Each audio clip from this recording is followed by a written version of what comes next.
Pumalag ang kampo ng 2 Division undisputed champion na Oya Inoue patungkol sa naging huling panayam sa Japan ng 8 Division champion Manny Pacquiao na kung saan ay natanong nga po itong si Pacquiao patungkol kay Inoue.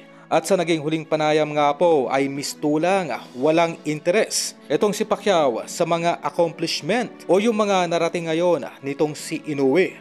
Kung ating maalala ay may dalawa pong hamon noon itong si Pacquiao kay Inoue na kung saan una ay kailangan nitong labanan ang pinakamalalakas sa bawat divisyon. Kagaya ng ginawa ni Pacquiao sa mga naging laban nito noon kontra Barrera, Morales at Marquez. Kumbaga ang tinutukoy dito ni Pacquiao ang pag-iwas ni Inoue na palaganagad ang pinakamalalakas sa divisyon nito. Kagaya na lamang sa pag-iwas nito na labanan si Cuadro Alas at sa pagdedelay ng naging rematch nito noon sa matandang Donaire. At pangalawa, ang madalas na pag-akyat ng divisyon ni Pacquiao noon upang labanan ang mga Hall of Famer kagaya nila Oscar De La Hoya, Miguel Cotto at Floyd Mayweather na hindi halos ginagawa nitong si Inoue. Sa madaling salita ay walang halaga para kay Pacquiao ang mga accomplishments ngayon nitong si Inoue, lalo't pa na hindi ito umaalis ng lungga sa Japan.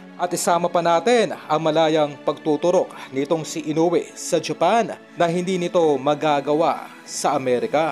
Kung maalala, itong si Ryan Garcia ay napatawan agad ang 1-year ban sa boxing dahil sa isang beses lamang ang paggamit nito ng ipinagbabawal na kemikal. Malayong malayo kay Inoue na sa bawat laban nito ay malayang nakakapagpakarga sa Japan.